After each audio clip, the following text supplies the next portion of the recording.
dando continuidade aos estudos, levando em consideração que um desses temas vai ser sorteado.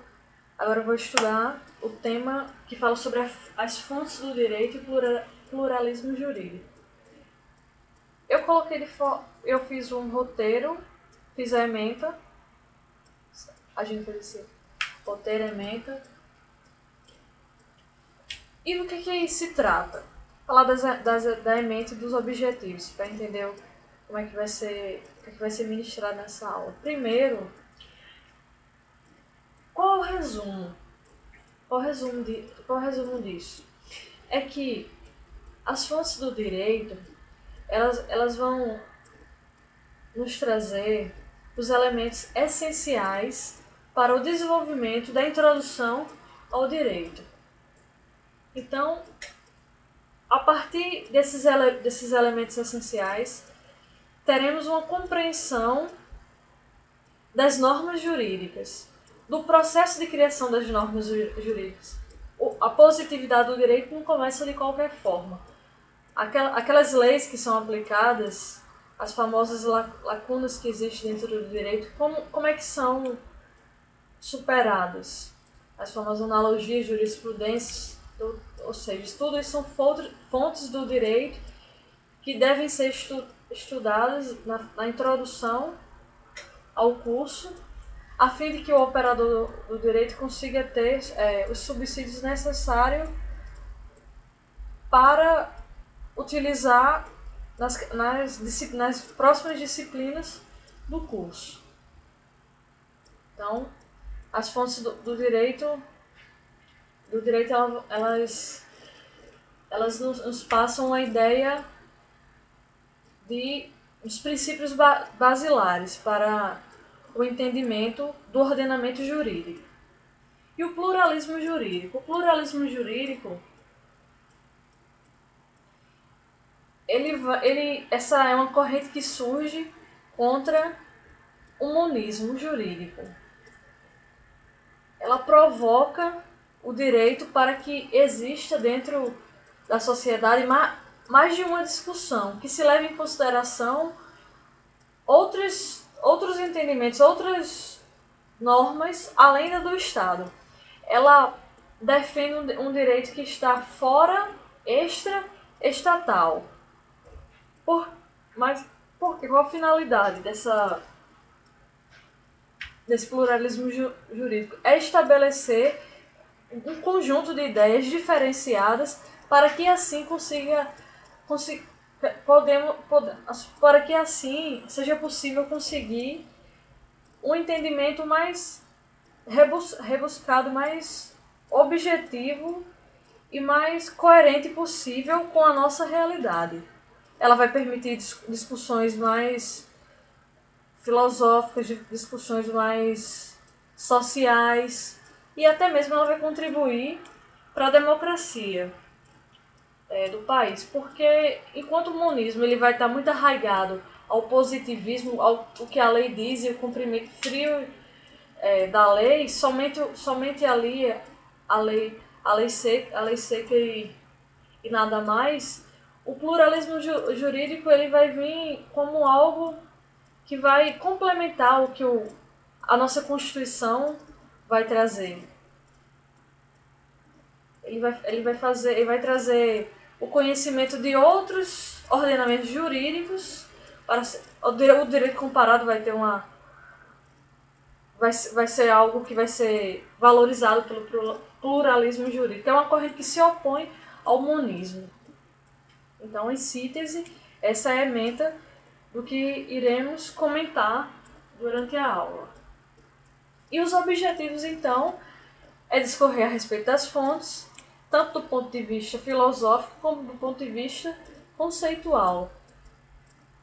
E também, principalmente, falar das suas finalidades para o estudante do direito, para o aplicador do direito, para todos nós que trabalhamos com o direito. E também o pluralismo jurídico. Qual a finalidade do pluralismo jurídico para para a ciência jurídica e para as pessoas que estudam o direito. Pronto, em síntese, são esses os objetivos e é essa a ementa. Então, partindo disso, vamos deixar as referências para o final.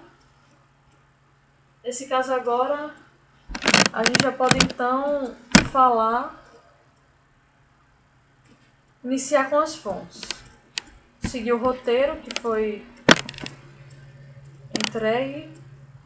Primeiro, o conteúdo programático, que se refere ao tema.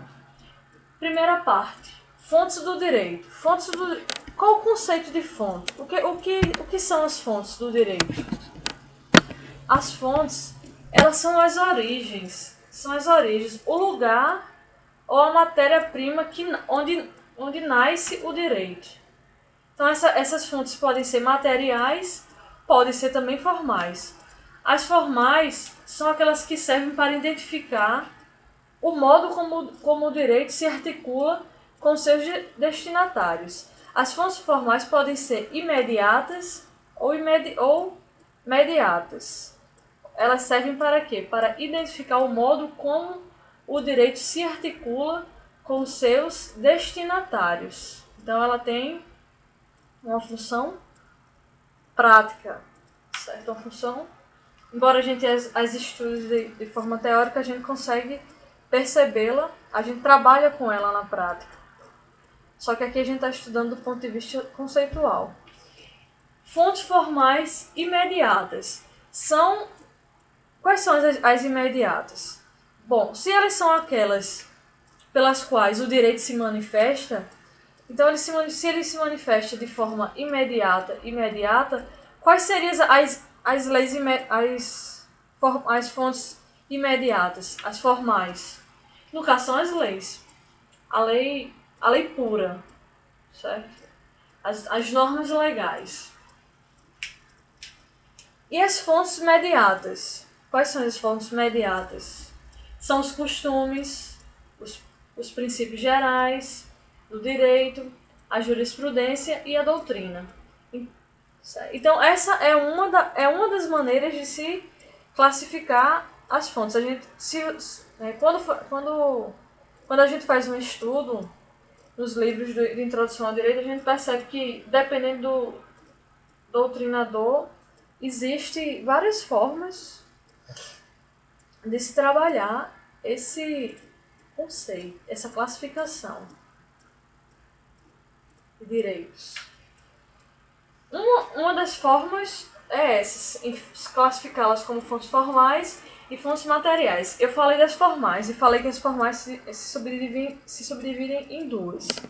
Agora vamos para as fontes materiais. No caso, as fontes materiais são aquelas que o direito considera como os fatos sociais, os valores que a sociedade atribui a esses fatores em determinadas épocas, ou seja, são os fatores que criam o direito, dando origem aos dispositivos válidos, sendo todas as autoridades, quer dizer, as pessoas que influenciaram as normas, as situações que influenciaram, o processo de criação e até mesmo as autoridades que deram origem àquela lei ou aquela fonte do direito. Tudo que contribui para a criação, o contexto histórico e os valores sociais são considerados fontes materiais. Agora há um pouco de uma divergência nesses conceitos. Eu percebo que tem outras pessoas que vão por uma outra óptica, mas em geral o que se extrai dos compêndios e dos livros de introdução ao direito é isso. De forma mais ampla, é possível afirmar que as fontes materiais do direito são todos os fatores que condicionam a formação das normas jurídicas.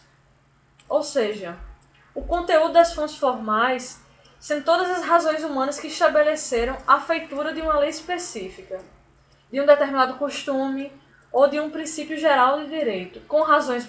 Ou seja, as fontes materiais, muitas vezes, elas são frutos de razões econômicas, frutos de razões sociológicas, frutos de razões políticas que influencia na criação de uma fonte formal. Ela é a consequência da fonte formal. Primeiro, a fonte formal é mais fácil de ser percebida porque ela é a lei a rigor, é o que a gente está utilizando, é o conteúdo, vamos dizer assim. Externo é o que se exterioriza da lei. E é como se a material fosse o interno, aquilo que a gente não percebe, sendo que é o que está por trás daquele processo que a gente viu no final. Então, antes de ser criada essa lei que a gente aplica, antes de existir de existir determinada constituição, determinado código e outros tipos de legislações, precisou existir uma realidade, uma situação econômica, uma necessidade jurídica, e isso exatamente esses fatores que são as fontes formais do direito. De forma bem geral, é isso. De forma bem geral e sendo que de forma um pouco detalhada também.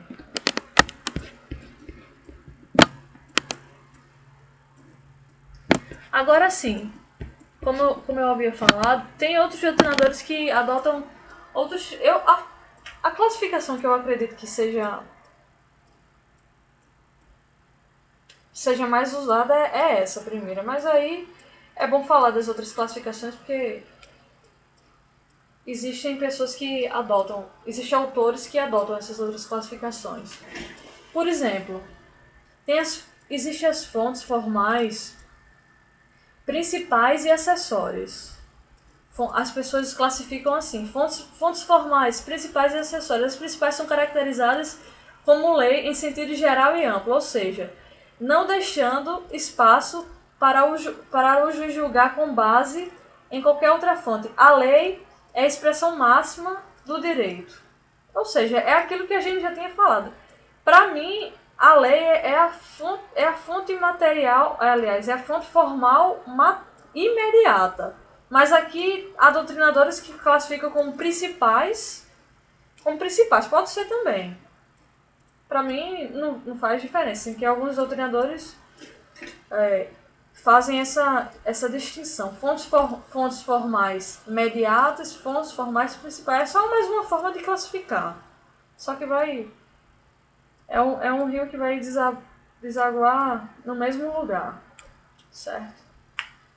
Também tem as pessoas que classificam as fontes como acessórias. Aí, no caso, se essas são as principais, as fontes formais acessórias seriam quem, então? Os costumes, a jurisprudência, a doutrina e os princípios gerais de direito. É a mesma lógica que foi utilizada na outra classificação, só que com outras denominações. Dando sequência. Outra forma de classificação, fontes formais estatais e não estatais. Essa daqui já é um pouco mais diferenciada, sendo que também ela é meio quase que irrelevante. Só que é necessário ser dito porque alguns doutrinadores utilizam essa classificação. As fontes formais elas podem ser classificadas como estatais e não estatais. Como o próprio nome aponta, as estatais são as que vêm por determinação e poder do Estado, como as leis em geral, a jurisprudência e os princípios de direito. E as não estatais, por sua vez, têm uma origem do particular, ou seja, os costumes e a doutrina. Quer dizer, essa daqui ela já se diferencia um pouco das outras classificações. Ela só vai dizer que não é uma fonte estatal, o costume e a doutrina. Porque realmente não se incorpora ao ordenamento jurídico. Os costumes a gente vai ver mais na frente que os costumes é o quê? É um comportamento que, embora não tenha sido positivado pelo direito, tem-se a consciência dentro de uma sociedade que aquele é tido como correto, que deve ser seguido.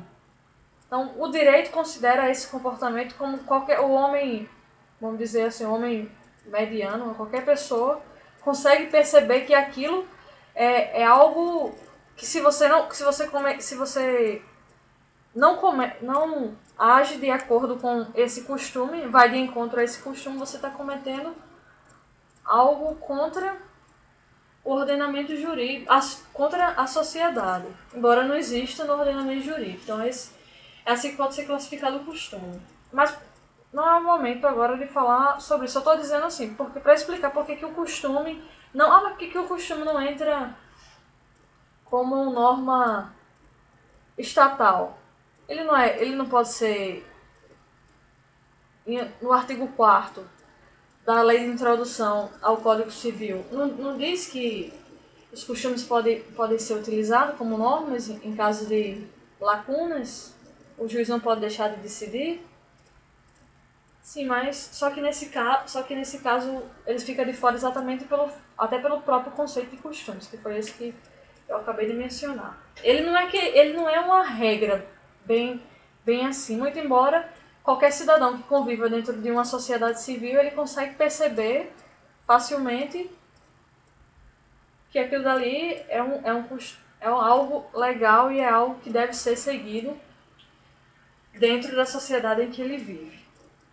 A doutrina é mais fácil de conseguir compreender, porque a doutrina são os livros que utilizamos. Nem tudo que os doutrinadores falam é necessário que esteja dentro dos ordenamentos, do nosso ordenamento jurídico. Existem posições que são posições pessoais, fruto do estudo, do conhecimento do doutrinador.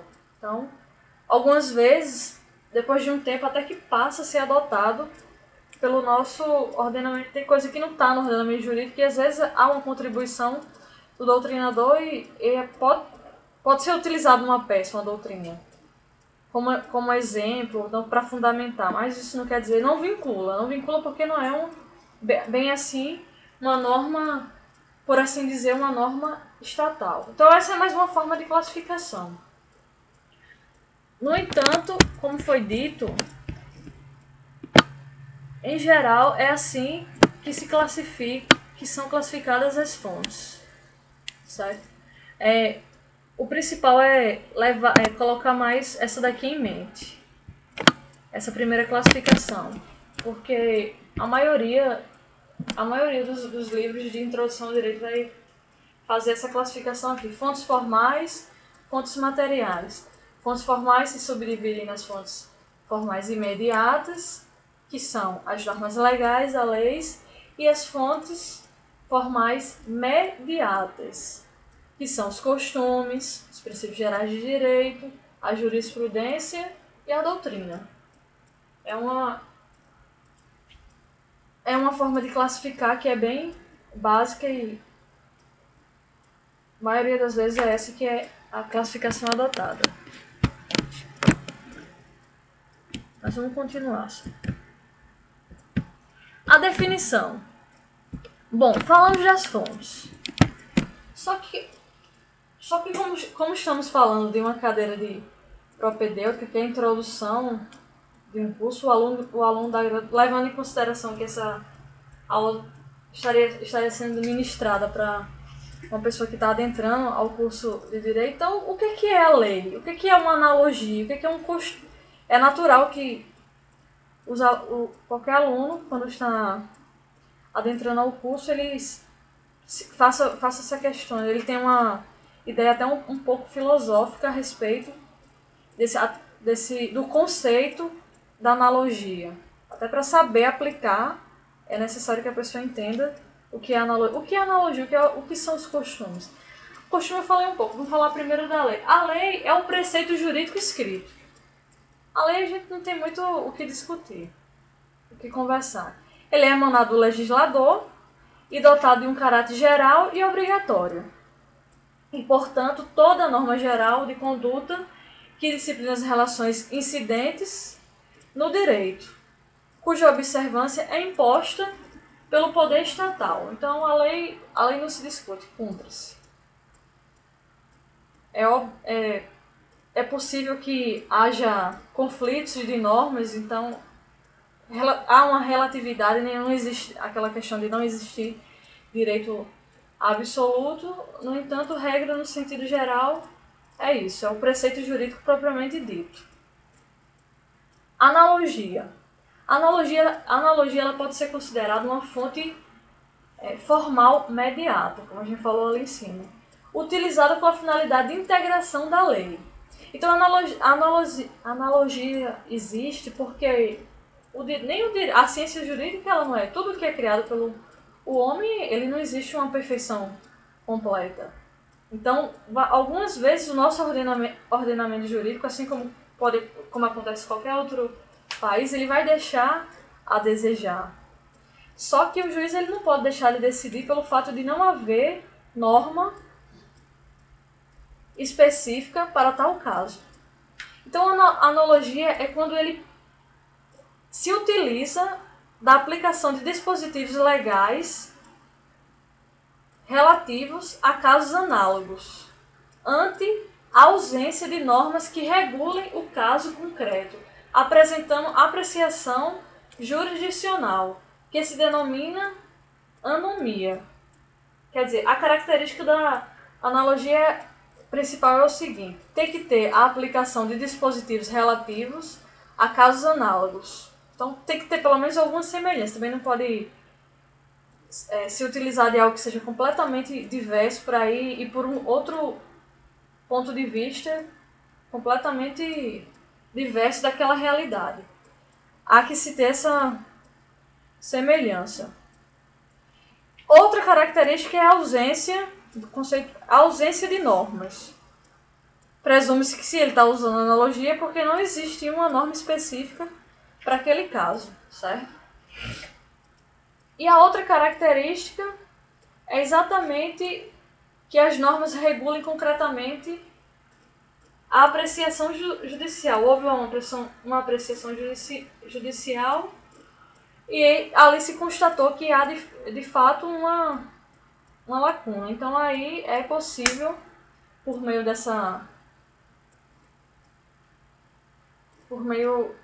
de uma análise que foi feita, é possível que se aplique essa regra semelhante, se empreste de um outro recurso, de um caso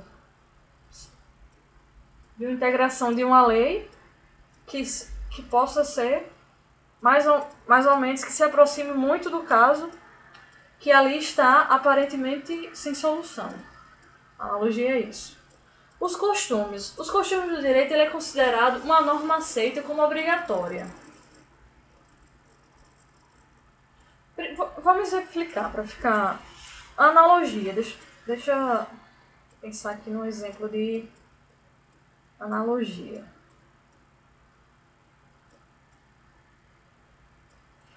Por exemplo, quando a gente está...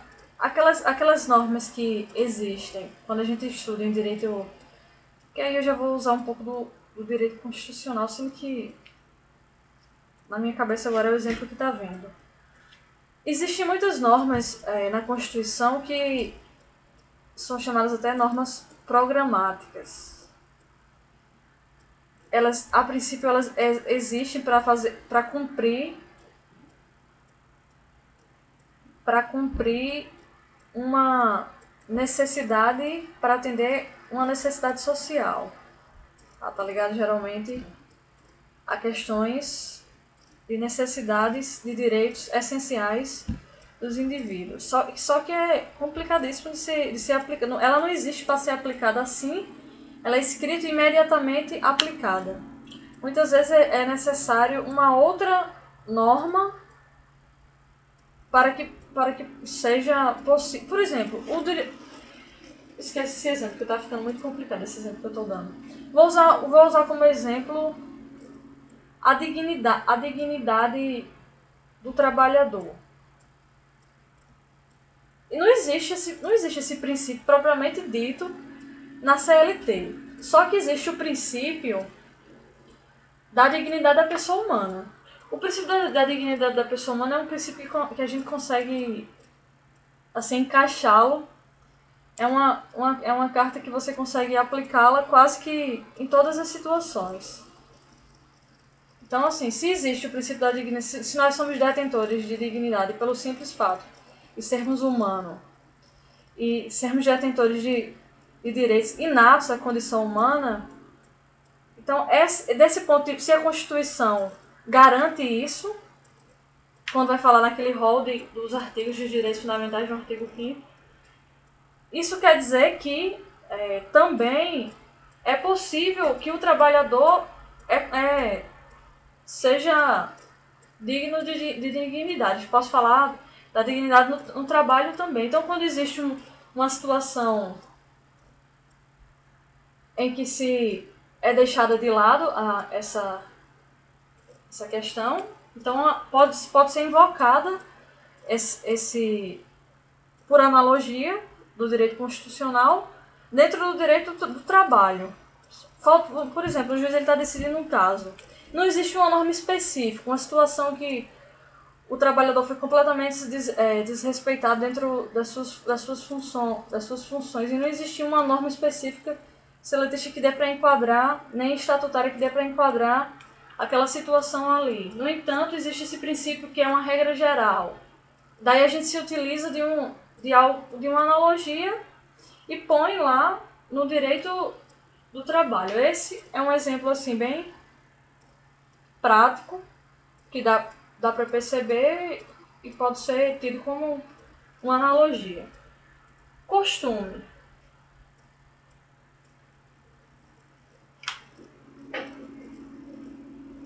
Um costume de direito que a gente pode utilizar como a fila, por exemplo. A fila não existe lei. Existe até a lei da questão do tempo que um cidadão pode passar numa fila, mas não existe. Por que a fila tem que ficar, por exemplo, um atrás do outro? Por que não pode ser de lado, de banco? Assim, não existe nada que, em tese, vamos dizer assim, que deixa a fila de forma jurídica. Mas é um hábito. Quando a gente chega, em qualquer lugar que a gente chega, até por uma questão de educação e por uma questão de costume mesmo, de civilização, precisamos respeitar a famosa fila indiana. Certo? Isso pode ser num banco. Aí também tem as questões das prioridades, que aí já vai ser uma questão, isso aí vai ser uma outra história, né? Quando por condições que não vem ao caso agora, a pessoa pode até ficar fora dessa situação de respeitar a fila, mas a fila em si ela é um costume. Utilizamos tanto para algo tipo compromissos sérios, como fila de banco, para fazer pagamento, como até situações simples mesmo dentro de uma instituição de ensino, colégios, escolas, faculdades. E é um costume que se é respeitado sem ser juridicamente, como é que se diz, existente. Certo? E se, tipo, se aquele costume ele a gente pode usar também o costume, mas isso é um costume assim, não serve muito juridicamente, esse exemplo que eu dei. Deixa eu dar outro costume, pronto, o cheque. O cheque pré-datado.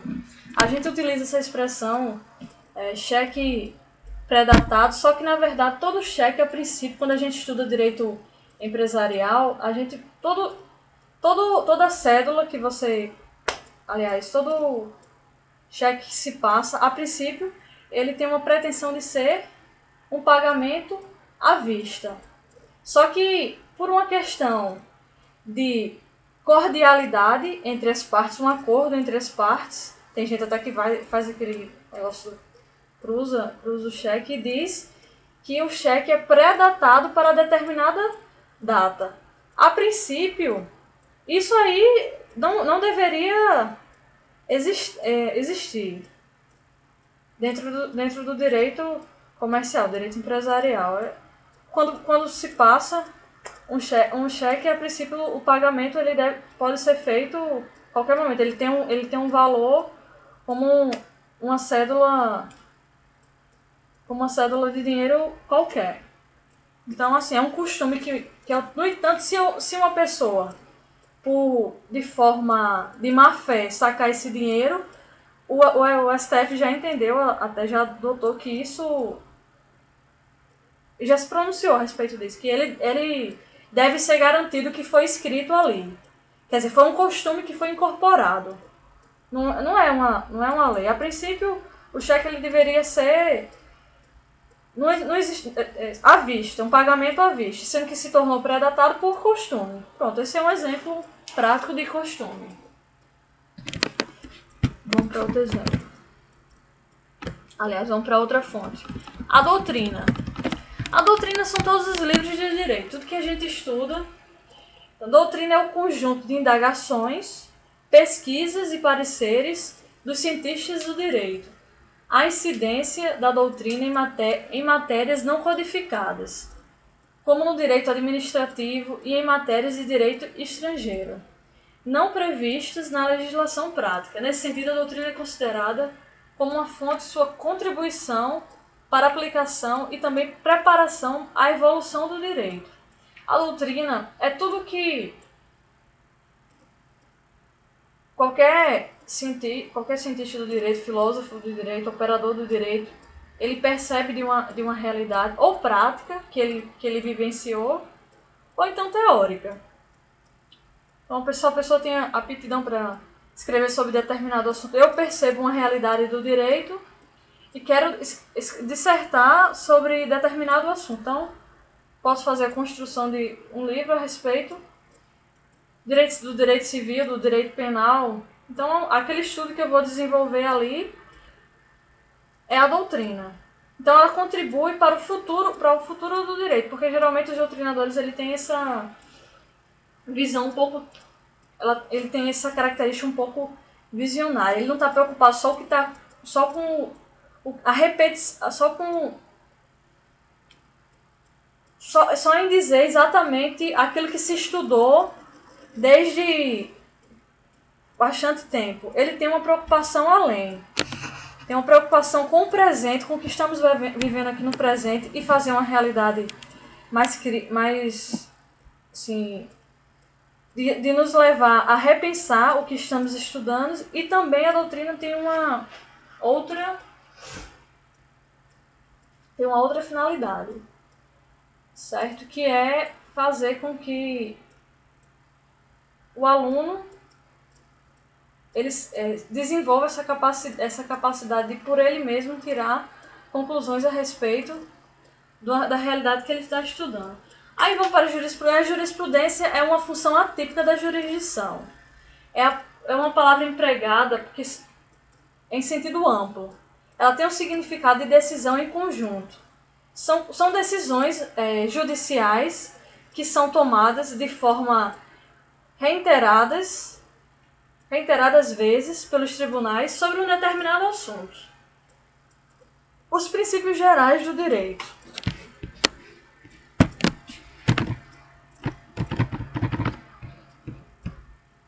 Os princípios gerais do direito, eles são postulados que se encontram implícita ou explicitamente no sistema jurídico, contendo um conjunto de regras.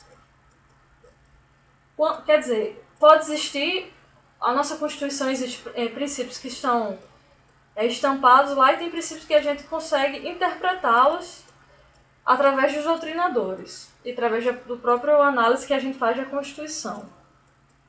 Então, ele preenche, quando a analogia e o costume falham no preenchimento da lacuna, o magistrado supre a deficiência através exatamente do princípio dessa ordem jurídica que é os princípios gerais do direito. Então, entende-se os princípios gerais de direito são como a última salvaguarda do intérprete, pois este precisa se socorrer para integrar o fato ao sistema. E os princípios são, até para concurso mesmo jurídico, eles são extremamente básicos, né? É algo que vai acompanhar a gente da cadeira do primeiro período até o 10º período, passando por todas as etapas, todos os tipos de OAB e todos os tipos de concurso, seja na época da monografia, seja na época de pós-graduação, tudo que a gente for fazer sempre vai ter relação com algum princípio. É algo que precisa ser bastante valorizado pelo estudante do direito. Então, e por que as fontes existem? As fontes existem, as fontes materiais, no caso, ou melhor, as fontes formais mediatas existem exatamente pela ausência de norma. Então, o artigo 4º ele vai dizer assim, da Lei de Introdução ao Código Civil. E, neste momento, diante da ausência aplicável, está aqui em cima, o artigo 4º. A lei dispõe que, quando a lei for omissa, o juiz decidirá de acordo com a analogia, os costumes, os princípios gerais de direito. Então, tudo isso que a gente disse agora está resumindo claro e objetivamente no artigo 4º da Lei de Introdução ao Código Civil. Continuando. Essa aula acabou sendo um pouco bem extensa porque envolve 2 temas distintos e como eu trabalhei bastante essa questão das fontes, então até acredito que vou me exceder um pouco no tempo, mas não tem problema. Começar um treino, depois eu refaço a aula e tento diminuir um pouco isso que eu estou falando. Mas vamos falar agora do pluralismo jurídico. O que é o pluralismo jurídico? O pluralismo jurídico é a teoria que sustenta a coexistência de vários sistemas jurídicos no seio da mesma sociedade.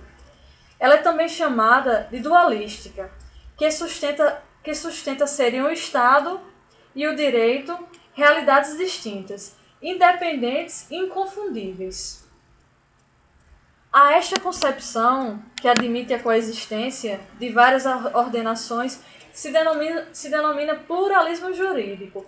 Ela existe como uma corrente que se opõe à teoria monista, que é aquela que aceita a ordenação do Estado como a maior expressão da normatividade jurídica. O que vale é o que está escrito, o que vale é o que está positivado. O Estado é a lei e pronto, e não tem o que conversar. Então, o pluralismo jurídico vem para permitir que exista um pouco mais de diálogo dentro da sociedade. A nossa legislação, a bem da verdade, ela é muito monista, viu? Ela é muito mais monista do que pluralista. Nós somos, infelizmente, ainda somos muito positivistas. Apesar do STF ter feito entendimentos bem avançados, só que se a gente for ver de uma forma assim bem objetiva, bem crítica, a gente percebe que ainda há muito mais uma visão monista do que pluralista. Só que existe o pluralismo, principalmente no sentido filosófico, e é importante que ele existe, porque do ponto de vista, até para existir uma democracia mais dentro das nossas discussões de direito, esse pluralismo jurídico ele vai ajudar bastante. Todas essas discussões que temos em direitos humanos a respeito desses grupos socialmente mais vulneráveis, as camadas mais excluídas dentro da sociedade. Discussão de direito à moradia, de direito à saúde, direito ao lazer, ao esporte, esses direitos básicos que tem nas nossas constituições. São discussões que são permitidas por causa do pluralismo jurídico. Muito embora ele se inicie como uma forma assim, parece até meio um termo muito técnico, muito rebuscado, mais da filosofia do direito, mas na prática, quando a gente lê os artigos do pluralismo jurídico, a gente percebe que a contribuição dessa corrente ela é fundamental para a dinâmica do direito. A finalidade do pluralismo jurídico, então, é um fenômeno que possibilita o surgimento de direitos extraestatais. Ela possibilita que exista o Estado não ser o único a emanar ou deter normas. Esse fenômeno, ele reconhece como legítimas as relações o quê? Jurídicas.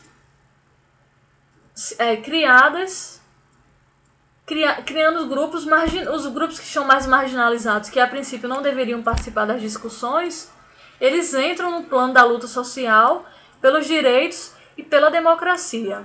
Um exemplo prático do que o pluralismo jurídico pode nos levar. Grupos pró-moradia, grupos pró-cidadania. Então, todas essas defesas, elas surgem através do pluralismo jurídico, porque se fosse só o monismo, só o direito que a gente estuda, essas discussões não seriam possíveis. Até mesmo o direito comparado. O direito que se tem, às vezes, em outro estado, uma dinâmica que é utilizada lá, e muitas vezes os doutrinadores eles passam a utilizar aqui como exemplo, comparando nosso direito com o direito de outros estados. Para o monismo, isso é completamente anormal, isso é completamente estranho à realidade que eles pregam. Só que o pluralismo ele vem para contribuir, para possibilitar um maior número de discussões a respeito do direito. Então, o pluralismo jurídico ele se contrapõe à existência agora é importante destacar, e isso tem que ficar claro. Jamais o pluralismo jurídico ele vai se insurgir contra o ordenamento jurídico do Estado. Muito pelo contrário. O pluralismo jurídico ele já analisou tanto o ordenamento jurídico do Estado e ele tem uma preocupação que vai além do que se está vivendo. Se uma norma se foi bem aplicada, se está indo bem um código no Brasil, então a tendência é que o pluralismo jurídico valorize aquilo que está sendo aplicado. No entanto, aquilo que não está deixando a desejar, então ele vem com essa perspectiva de trazer novas realidades para que se chegue, através dessa dinâmica de outras realidades, a uma nova discussão. Então, fora do Estado, há direito positivo. Não é só o que está ali escrito. Existe um contexto social no qual estamos inseridos. Estamos numa situação de globalização. Então, o que está acontecendo em outros lugares tem uma interferência prática no nosso Estado. Então, tudo isso, o que é não estatal, o que não é tido para o Estado como ordenamento jurídico, para o pluralismo jurídico, mesmo assim, deve ser considerado. Se ele vai ser aplicado como norma ou não, isso pouco importa. No entanto, o pluralismo jurídico quer pelo menos discutir do ponto de vista histórico e do ponto de vista filosófico. Então, bem resumidamente, porque como foram dois temas e temas bem... Todos os dois são pontos importantes, necessários, vamos dizer assim, essenciais para o estudante do direito, principalmente nessa cadeira propedêutica do início da graduação. Então, espero que esses pontos que eu separei tenham sido, pelo menos, tenham contribuído um pouco para esclarecer um pouco o que são as fontes, qual o valor da fonte para aplicação prática no direito e por que o pluralismo jurídico é tão importante na realidade na qual vivemos hoje. Porque, no geral, a minha objetividade nesse momento, com toda essa conversa que tivemos aqui, era essa. Só que agora vamos para as referências, já que falamos tanto agora, vamos falar das referências. Eu utilizei aqui Barroso, certo? Foi um rapaz que escreveu esse rapaz aqui, ele escreveu algo que é a respeito das as fontes e a sua aplicabilidade na ausência de norma. A preocupação dele era mais a ausência da norma. Então é aquela questão que a gente falou do artigo de lei de introdução ao Código Civil. Está disponível, coloquei o link aqui. Luiz Flávio Matos Medrado, do monismo ao pluralismo jurídico. Então ele vai fazer ele já foi um pouco mais extenso esse artigo dele. Foi bem filosófico, bem. Então ele começa de um ponto bem mais adiante, até histórico do monismo, como foi que o monismo influenciou e influencia até hoje, como foi que conseguimos chegar até o pluralismo, que é também uma visão muito bem rebuscada, essa visão dele. Uma boa forma de se estudar o pluralismo jurídico. E as indicações bibliográficas. As indicações bibliográficas são todos os livros de introdução ao direito que o aluno mais tiver, assim, que o aluno tiver mais familiaridade na linguagem, pode ser adotado. Os principais compêndios de livros de introdução ao direito quais são? Maria Helena Diniz, com seu compêndio de introdução à ciência do direito. Paulo Dourado de Guzmão, de introdução ao estudo do direito. Tércio Sampaio Ferraz Júnior, de introdução ao direito. Paulo Nader, introdução ao estudo do direito. Miguel Real, lições preliminares de direito. Pronto. Então essas são as indicações bibliográficas. As referências bibliográficas foram esses 2 artigos. E é isso. Obrigada pela atenção de todos e deixo espaço agora para as arguições.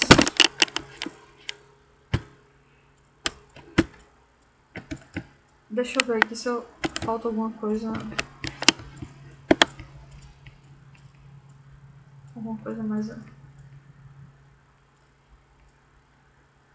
para falar. Nossa, que já foi falado já.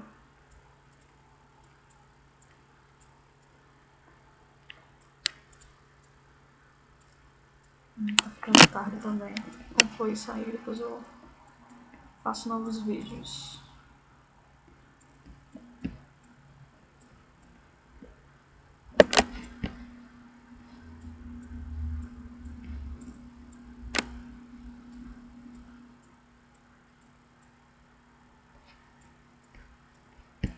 Fundamento eu já falei.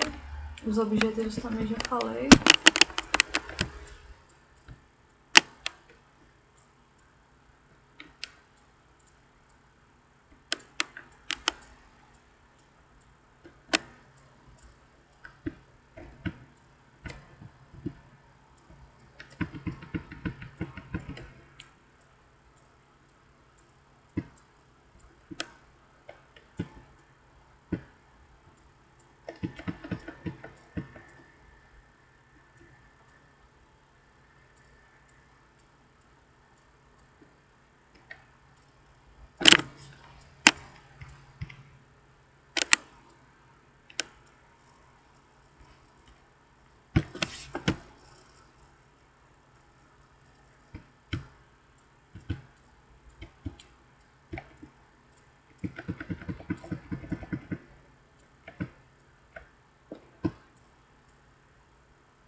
É isso.